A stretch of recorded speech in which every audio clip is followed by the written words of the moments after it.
Hello friends, welcome to my channel loving with ঋতুতে তোমাদের সবাইকে স্বাগতম। তোমরা কেমন আছো? আশা করি তোমরা সবাই অনেক অনেক অনেক ভালো আছো। সো ফ্রেন্ডস, আজকের ভিডিওটা তোমরা স্কিপ না করে প্রথম থেকে শেষ অবধি দেখবে, তোমাদের কিন্তু অনেক অনেক অনেক ভালো লাগবে। তোমরা যদি একটু স্কিপ করে দাও তাহলে কিন্তু অনেক কিছু তোমরা মিস করে দেবে, কারণ আজকের ভিডিওটা সত্যিই অনেক অনেক অনেক স্পেশাল। আর আজকে আমি সকালবেলা ব্রেকফাস্ট থেকে শুরু করে দুপুরে লাঞ্চ বাইরে করেছিলাম সেটা, আর এক জায়গায় ঘুরতে গিয়েছিলাম সেটাও কিন্তু তোমাদের সাথে শেয়ার করেছি। তো আমি আজকের এডিটটা একটু অন্যরকমভাবেই করেছি, যেহেতু আমরা তোমরা যারা ডেলি আমার ব্লগ চ্যানেল দেখো তো তোমরা জানো যে আমি তো খুব একটা বেশি এডিট করি না। কিন্তু আজকে যেহেতু ঘুরতে গেছিলাম, লোকেশনটা এত সুন্দর ছিল, একটা দুর্গাবাড়িতে গিয়েছিলাম, তো সেটা কিন্তু আমি আজকে একটু অন্যরকমভাবে এডিট করেছি। তোমরা একটু যদি স্কিপ করো তাহলে কিন্তু তোমরা অনেক কিছু মিস করে যেতে পারো। তাই আমি আবারও রিকোয়েস্ট করছি, তোমরা ভিডিওটা স্কিপ না করে পুরোপুরি ভিডিওটা দেখো, তোমাদের আশা করি অনেক অনেক অনেক ভালো লাগবে। আর তোমরা তো জানোই যে আমার চ্যানেলে কিন্তু সমস্ত রকমের ভিডিও থাকে। তো এই দেখো, আজকে মর্নিংয়ে কিন্তু আমাদের রুটি হয়েছিল, তো মা বললো বেগুন ভাজবে, আমি বললাম না, আমার বেগুন ভাজতে হবে না, বেগুনটাকে পোড়াও, আমি খুব সুন্দর করে মাখছি। শীতের সকালে কার না ভালো লাগে বলো? সকালে কি রাতে কি বেগুন পোড়া শীতকালে খাবো, ও তার তো মজাই অন্যরকম লাগে। তো এই দেখো, আমি কিন্তু বেগুনটা ছাড়াতে বসে পড়েছি। তো চলো বেগুনটাকে সুন্দর করে মেখে নেওয়া যাক। এই দেখো আমি কি কি নিয়ে নিয়েছি দেখতেই পাচ্ছ তোমরা, পেঁয়াজ কোচানো, কাঁচা লঙ্কা কোচানো, টমেটো কোচানো আর ধনেপাতা কুচি, এইগুলো কিন্তু রয়েছে। আর এইগুলো দিয়ে কিন্তু আমি খুব সুন্দর করে এখন মাখবো। ও গরম গরম রুটির সাথে গরম গরম বেগুন পোড়া খেতে তো একটা আলাদা রকম আমেজ আসবে না? এই না হলে শীতকালটা শুধুমাত্র এই কারণেই আমার ভালো লাগে, এছাড়া কিন্তু অন্য কারণে একদম ভালো লাগে না। আমার ভীষণই অপছন্দের একটা সময় শীতকাল, কিন্তু কিছু কিছু খাওয়ার জিনিস, যেহেতু জানো আমি ফুডি, আমি খেতে ভীষণ ভালোবাসি, তো সেই কারণে শীতকালটা আমার একটু ভালো লাগে, শুধুমাত্র এই খাবারগুলোর জন্য। হ্যাঁ, এছাড়া কিন্তু কোনো ব্যাপার না। আর হ্যাঁ, আমার তো মোটা হওয়াতে কোনো চিন্তা নেই, তার কারণ যে যাই বলুক না কেন আমি কিন্তু আমার ফিগার নিয়ে খুব সন্তুষ্ট। আর আমি তো গোলুমোলে এমনিই পছন্দ করি, আমাকে রোগা হয়ে গেলে একটু ভালো লাগবে না। তাই আমি চোখ কান নাক বুঝে আমি খাই, কারণ খেতে তো আমার ভীষণ ভালো লাগে। মানুষ জীবন পেয়েছি, এই তো খাবো, এরপর আর কবে খাবো বলো? মরে গেলে তো খেতে পারবো না। যাই হোক, আমি কিন্তু তোমাদের সাথে অনেক আড্ডাই আর কি মেরে নিই ভিডিওতে, তোমরা জানো, তো আজকেও কিন্তু মেরে নাও। তো এই যে আমার বেগুন পোড়াটা এখন মাখার পালা চলছে, খুব সুন্দর করে স্পাইসি করে কিন্তু মাখাটা হবে। এখন একটু কাঁচা সর্ষের তেল দিয়ে দিলাম। তোমরা যারা যারা এটা খেতে ভালোবাসো তোমরা তো জানো এটার কি অপূর্ব রকমের স্বাদ হয়। তো চলো, এটাকে খুব সুন্দর করে মাখিয়ে নিয়েছি, এবার কিন্তু আমরা রুটিটা নিয়ে খাওয়া শুরু করবো। আমার তো স্মেলে মনে হচ্ছে জিভে এখনই জল চলে এসেছে, আমার তো ভালো লাগছে না, মনে হচ্ছে কখন খাবো কখন খাবো। আর এবছর কিন্তু এই প্রথম বেগুন পোড়াটা আমাদের বাড়িতে হলো, শীত পড়ার পর থেকে। এবছর এখন অবধি শুরু হয়নি, এই তো আজকের থেকে শুরু হলো। তো এবার যাই হোক চলবে, রুটি হলেই কিন্তু আমাদের বাড়িতে বেগুন পোড়াটা হবে। আমি বেগুন পোড়া, বেগুন ভাজা, জানি না এর নাম কে বেগুন রেখেছিল, এর কিন্তু অনেক গুণ রয়েছে, যেহেতু টেস্টি গুণ তো থাকবেই বলো। তো জানি না বেগুনের নাম কে রেখেছিল, খেতে কিন্তু বেশ সুন্দর। তো যাই হোক, এ দেখো আমাদের মাখামাখি কমপ্লিট হয়ে গেছিলো, এবার আমরা খেয়ে নিয়েছি। খেয়ে দিয়ে আমি স্নান করেছি, স্নান করার পর আবার ভিডিওটা স্টার্ট করেছি, কারণ আমরা আজকে এক জায়গায় ঘুরতে যাব, একটা দুর্গাবাড়িতে ঘুরতে যাবো, জানো তো। তো এই যে আমি জিন্স পরে নিয়েছি, জিন্সের ওপরে খুব সুন্দর একটা টপ পরে নিয়েছিলাম। এবার যেহেতু এটা পুরো সিকোয়েন্সের নেটের, তো এটা পরে তার বেরোনো সম্ভব নয়, তো ওপরে আমি একটা টি শার্ট পরলাম। তো শার্টটা পরতে গিয়ে আমি দেখলাম শার্টটা একদম কুচকে পুচকে আছে, একটু দেখতে ভালো লাগছিল না, তো ভাবলাম চলো একটুখানি এটাকে আয়রন করে নেওয়া যাক। তো এই যে আমি এটাকে আয়রন করতে বসে পড়েছি। চলো আয়রন করা হয়ে গেলে আবার আমি কিন্তু রেডি হব, রেডি হয়ে আমরা বেরিয়ে পড়বো। তো এই যে আয়রন করা কমপ্লিট হয়ে গেছে, আমি আবার এটাকে গায়ে দিয়ে নিয়েছি, খুব সুন্দর করে গায়ে দিয়ে এবার আমরা কিন্তু বেরিয়ে পড়বো। চলো ঝটপট করে আমরা রেডি হয়ে নিই। তো আমি ভাবছিলাম যে আমি সোয়েটার পরবো কি পরবো না, পরবো কি পরবো না, এই করতে করতে ভাবলাম না থাক, জ্যাকেটটাকে খুব সুন্দর করে ভাঁজ করে নিয়ে আমি নিয়ে যাই, কারণ আসার সময় তো খুব ঠান্ডা লাগবে। উরি বাবা রে, যা ঠান্ডা পড়েছে।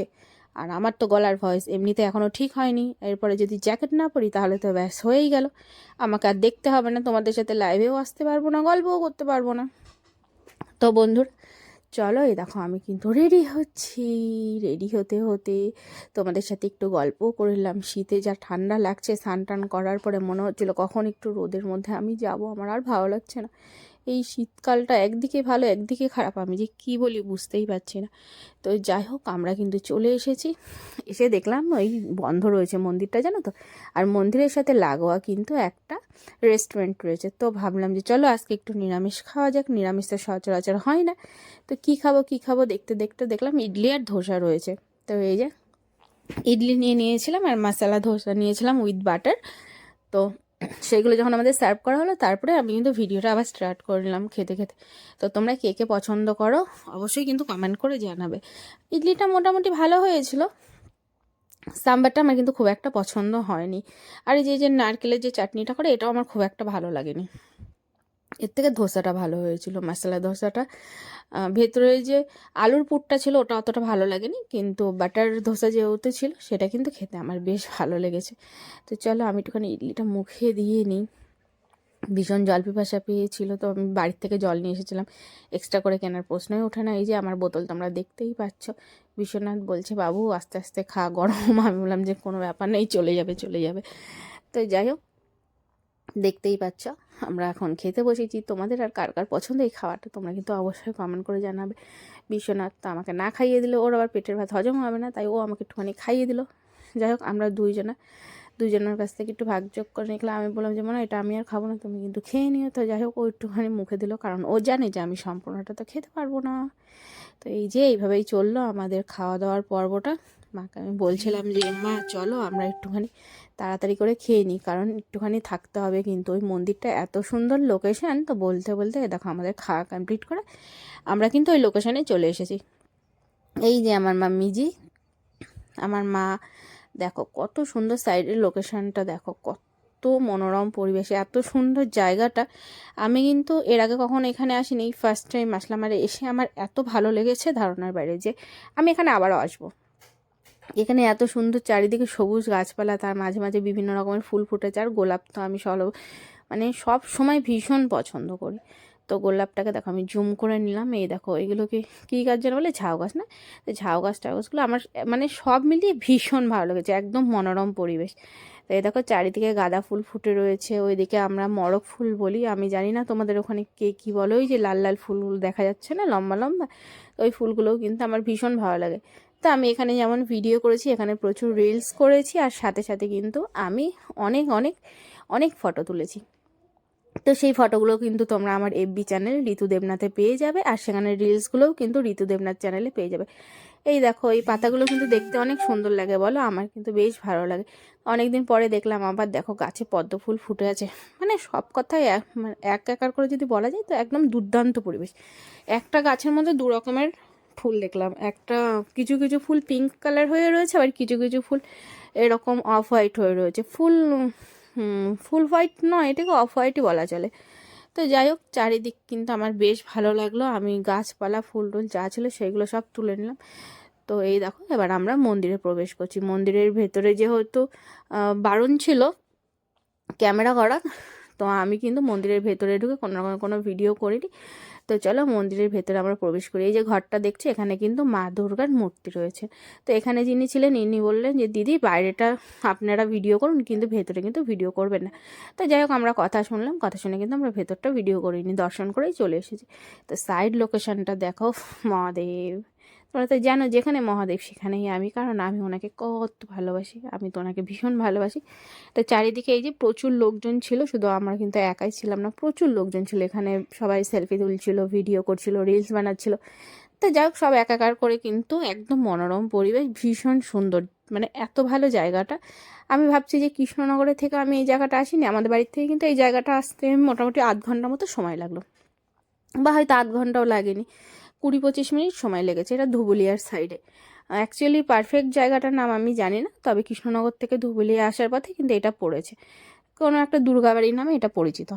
আমার ভীষণ ভালো লেগেছে। তো তোমরা যারা ওখান থেকে দেখছো, মানে জায়গাটার নামও তো আমি ভুলে গেলাম, বেথুয়া, তারপরে হচ্ছে ধুবুলিয়া, ওইসব সাইড থেকে যারা দেখছো তারা কিন্তু অবশ্যই জায়গাটার নাম, প্রপার নাম আমাকে কিন্তু কমেন্ট বক্সে কমেন্ট করে জানাবে, কারণ প্রপার নামটা তো আমি জানি না। তো যাই হোক আমি এখান থেকে কিছু রিলস করলাম, দেখো কিছু ভিডিও করলাম।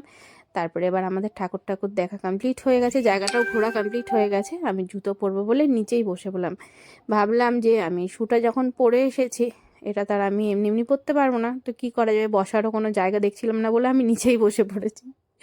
দেখো আমি কিন্তু নিচে বসে এটা পরে নিয়েছি। আমার প্যান্টের তো একদম 12টা বেজে গেছে, ওপরে যখন উঠে দাঁড়ালাম দেখলাম একদম এগুলোর স্ট্যাম্প বসে গেছে, ঠিক আছে। তো যাই হোক, বেশ সুন্দর এখানে মজা করে আনন্দ করে আজকে দুপুরটা আমার কাটলো। তো বহুত দিন পরে এরকম আমরা একসাথে ঘুরতে গেলাম, ঘুরতে গিয়ে আমাদের একটু মজাই কাটলো। গিয়েছিলাম, ঘুরে টুরে এসে আমি বাড়ি চলে এসেছি। আর এসে তো আমার প্রচুর পরিমাণে ঠান্ডা লাগছে, কোনো রকমের জিন্সটা চেঞ্জ করেছি, ড্রেসটা চেঞ্জ করার পরে আমি বসে পড়েছি আমার খাটে, আমার সব থেকে প্রিয় জায়গা। আর এই যে আমার ব্ল্যাঙ্কেটটাও আমি নিয়ে নিয়েছি সাথে। এখন আমি চলো একটুখানি রেস্ট নিই। আর হ্যাঁ, আজকে আমার ভিডিওটা কার কার ভালো লেগেছে অবশ্যই কমেন্ট করে জানাবে। এই জায়গাটাতে আমি ফার্স্ট টাইম ঘুরতে গেলাম, আমার ভীষণ ভালো লাগলো। যদি আমার ভিডিও কারোর ভালো লেগে থাকে আর আমার চ্যানেলে যদি নতুন কেউ থেকে থাকো, প্লিজ আমার চ্যানেলটাকে সাবস্ক্রাইব করে নিয়ে পাশে থাকা বেল আইকনটা প্রেস করবে। কেন বলো তো? তাতে আমি যেই ভিডিওগুলো ছাড়বো সেইগুলো যাতে সবার আগে তোমাদের কাছে নোটিফিকেশান চলে আসে। এমনকি আমি যখন লাইভে বসবো সেটার নোটিফিকেশানও কিন্তু তোমরা অবশ্যই পেয়ে যাবে। সো ফ্রেন্ডস, আমার চ্যানেলটা প্লিজ সাবস্ক্রাইব করে নিও। Bye bye, love you friends, love you all. ভীষণ ঠান্ডা লাগছে, আর থাকতে পারছি না। তো চলো এখন আমি খুব সুন্দর করে ব্ল্যাঙ্কেটটা জড়িয়ে রাখি, তাড়াতাড়ি শুয়ে পড়ি, আমার কি ঠান্ডা লাগছে।